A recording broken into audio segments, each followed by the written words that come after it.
G'day, my name is Dainsy, and these are some of the reasons why I still use Palletwood. Number one, they are free. They are free. You pick them up from the side of the road, you don't pay anything for them. They are free. Here in Australia and in many countries, not all of course, from what I see on the internet, there is an abundance of single-use pallets literally everywhere that are destined for the dump. And those pallets are free. You have not handed over any money for them, you just took them home. The economics and business of things and the time versus money and all those arguments that come along when people say they are not free, blah, blah, blah. That is a whole other topic. Let's just say you go into your local to buy a few supplies and the store owner gives you a slab of timber for free. Do you say, well, it's not free, I have to take it home and flatten it, joint it, rip it, thickness it and sand it, so no, it's not free? No, you just say thank you and you take the piece of free wood home.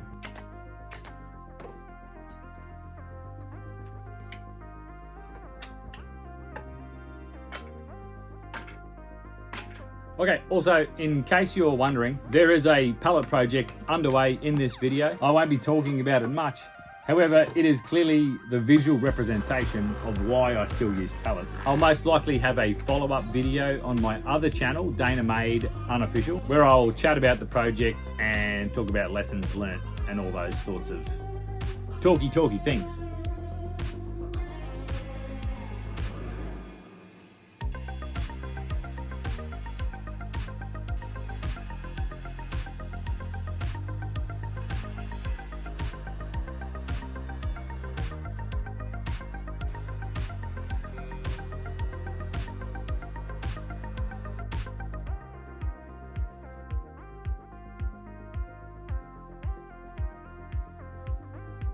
Number two, pallets are a great way to learn. Test things out, learn new skills and techniques, because if you make an error, you just go get another pallet and try again. And you've not shed a little tear because you just blew your dough on some store-bought wood. And more importantly, Palletwood is going to teach you a heap about preparing timber for use. You are going to become a check square champion because none of it is square. In fact, it can be horrendously bowed, warped, twisted, or simply wonky as a donkey. Most palletwood, in fact, is the least desirable parts of the log, so they will misbehave even more than normal.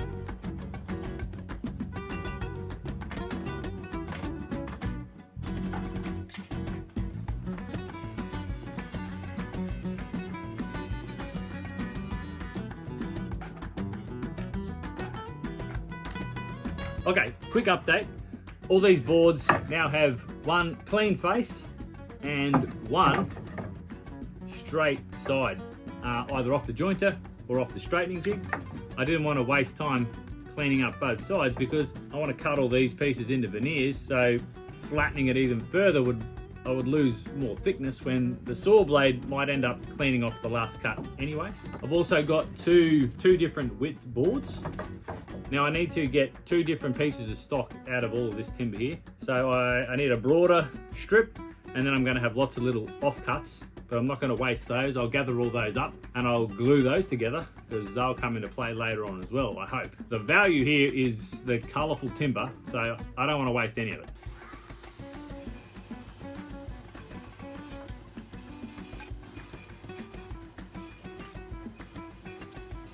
Number three, save the whales. I like recycling timber for the simple fact that we as a society are a very wasteful bunch. So much timber, be it pallet wood or bed slats, end up in the rubbish dump. I've literally seen a mountain of pallets being burnt and bulldozed into the ground on many occasions. Again, the single-use pallets are literally everywhere. Pallet companies like Shep and Loscombe are reusable and are the ones generally made of hardwood and they last for years. You should not take these. That is stealing and ungood for the environment. In all of my years pallet punting, I have brought home a few blue pallets, but only because I literally dragged them out of the dumpster. They were all very second-hand, and if I did not pull them out, they were literally going to be buried or burned. I don't agree with this waste, but I figure we may as well turn that waste into something cool, give it a little more life rather than see it rot away in a hole.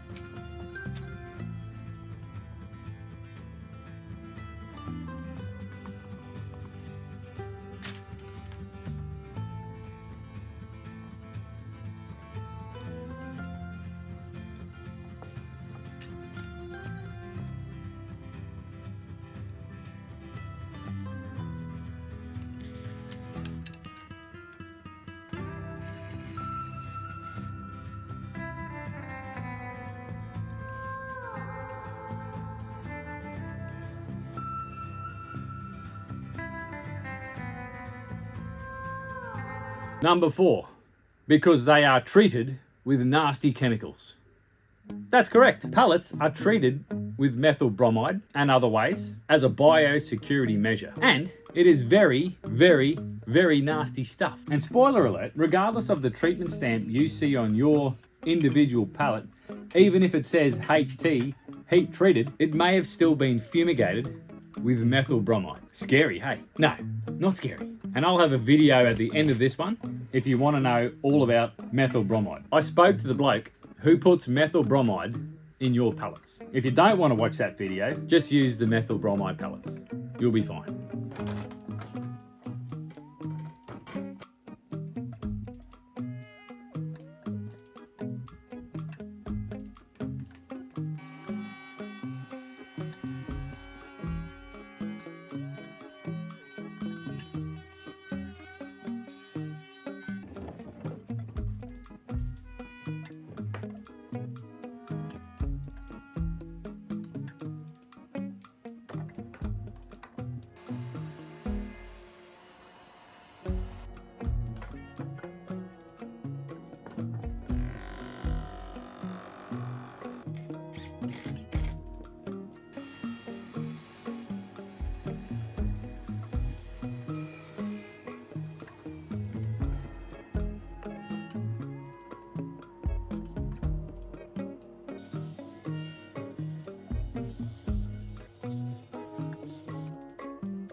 Alrighty, so quick update. This stock didn't actually stretch as far as I thought. It was all the salvaged pieces of the main slabs. So I've got the little pallet laminations, which you can only just see the differences in the colours.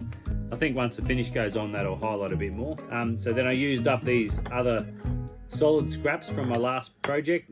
I tried mixing them in, but because they're so dark and solid, it looked a bit odd. So what I think I might do is go with a 2-door opening from the middle, and then if I start with the dark tones from the middle, and then they get lighter and then make their way into these pallet laminations, then it won't be so obvious. So that's the plan. See how we go. Number 5, the colours. When it comes to species of timber, specifically pallet, I can tell what is pine and what is not pine. Unfortunately for me, I have grown up on a diet of palletwood, so I never had a label or a store owner to tell me what a particular species is. So what I do is just look for not pine, generally, and that is how I managed to find all the cool colour variations that end up in a palletwood glue up. I have got many messages over the years, like, I can only find pine. I don't have a secret supply. I merely just drive by on a regular basis, which for my local bunnos is on the way to work. So when I'm on the hunt, I just stop in more often, and eventually I get lucky. And then I just store those ones away. Like these 3 pallets in the video, for example, all from the reddish or brownish timber tree.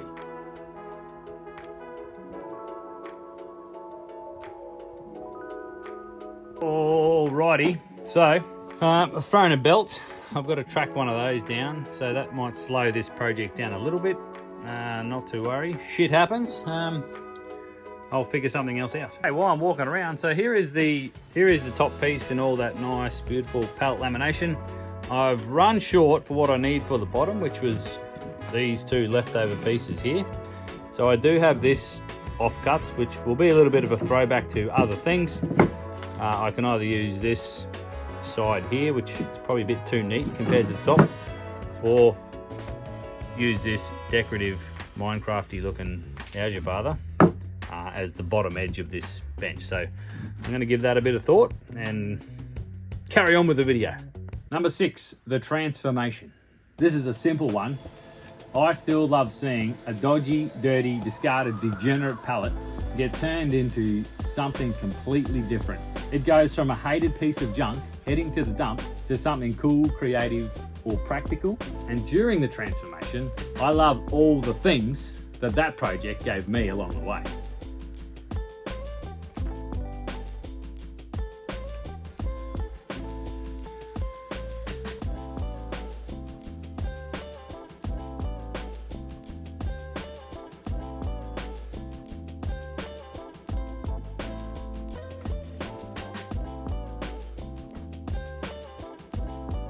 Okay, just one more test.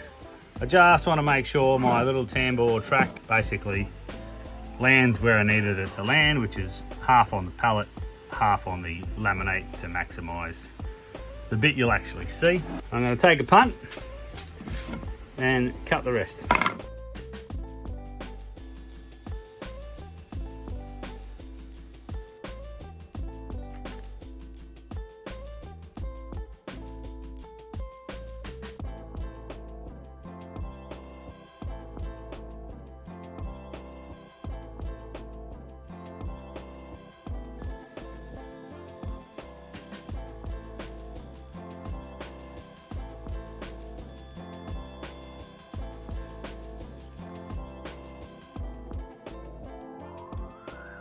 Number 7 is barrier of entry. I think if you can scrounge together a few basic tools in whatever means possible and get enough to try this woodwork caper out, grab a few pallets, clean them up, and let the imagination run wild.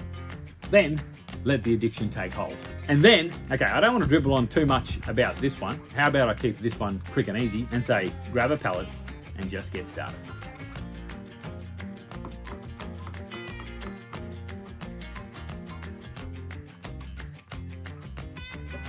Okay, I mean this looks beautiful. Not sure why I cut out my little catch-all trays when this is the top. Dickhead.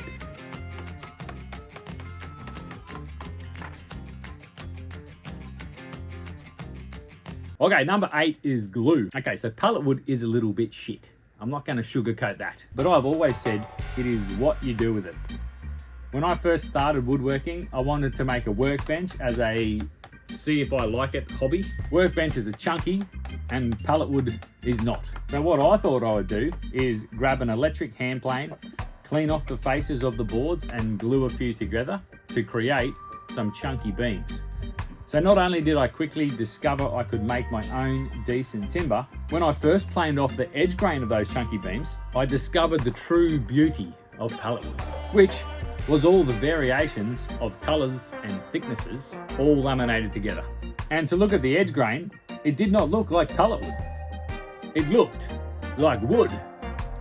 And from then on, pallet wood slabs and pallet wood bricks became the feature of many, many projects. I was making furniture out of pallet wood, but I was not making pallet wood furniture. Number 9 is thrill of the hunt. It still blows me away today that I still find hidden gems in pallet wood.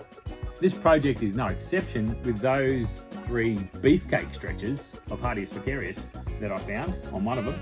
And I have a fair bit left over that I will use on future mallets and other random things. Hello, I have even found silky oak in a pallet, which is actually laminated together in that skateboard over there on my tool wall.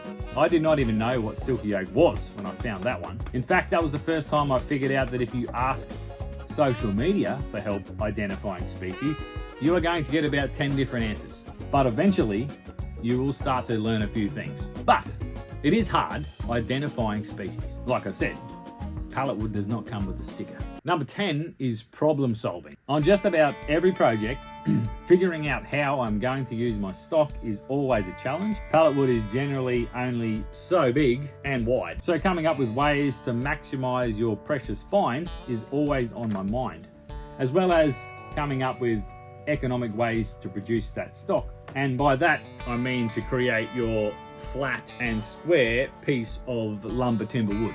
And those techniques and routines are going to evolve as you learn better or more efficient ways or you start to upgrade your machinery and your tools. Flattening pallet wood is a good example seen in this video.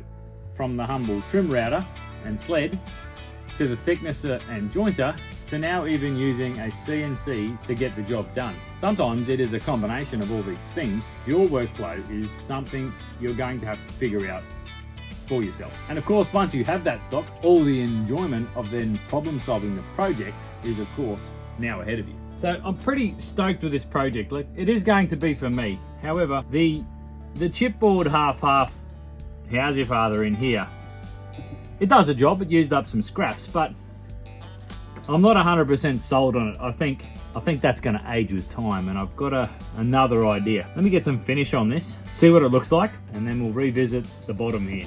So once the finish goes on, please don't run away, because I've got something cool coming. It's in my brain, so stick with me. Number 11 is bonus reason 1. Exercise. Woodworking is simply unbelievable for your mental well-being, as we all know. What busting down pallets gives me is a little bonus exercise, and when time is the precious commodity, I get to look after my physical health whilst feeding my wood addiction. It is also the best time to think about the project. It does take a few extra hours to get your timber ready, but you maximise that time pondering all the woodwork things, or whack on some music and just chill out. Either way, you are looking after yourself, and you know, feeling good on the inside. Woo. Okay, here it is. Now, stick with me. This is not the finished product. I just want to show you. Oh! Oh! Oh! Check it out. Okay, I'm not overly stoked with the particle board inside here. It's not really going to be seen, but I really have this other piece of timber I want to use, probably on the screen now, and it's also from Dave Kelly. It was a Christmas present, so he's a good bloke, I tell you. Anyway, let me chuck that thing on the bottom and see what this thing looks like then. It could be good, it could be ridiculous, but we're about to find out. Okay, number 12, which is the second bonus reason. You do you. Don't let other people's opinions and attitudes or social media posts influence you on what you should be doing. You may see the non-pallet wood woodworkers wearing the stop making pallet wood furniture t-shirts, or you will see some reels and shorts showing you the best use of pallets and then them throwing them on the fire or in the dumpster, etc. Just remember, all of those things are for attention or to appeal to their audience, or they really fucking hate pallets. Okay, just get started. There is heaps of free wood out there, or buy it, or whatever. You just do you. Okay, the absolute final reason, which is number 13. You, the audience, the people who tune in to watch me make stuff. You have been the most motivating and encouraging bunch of people on the entire internet. I get loads of emails and messages from people who just want to show me what they have made, which is very cool. But the ones that get me good are the ones that say, I just got started. Okay? So, thank you. Catch you later.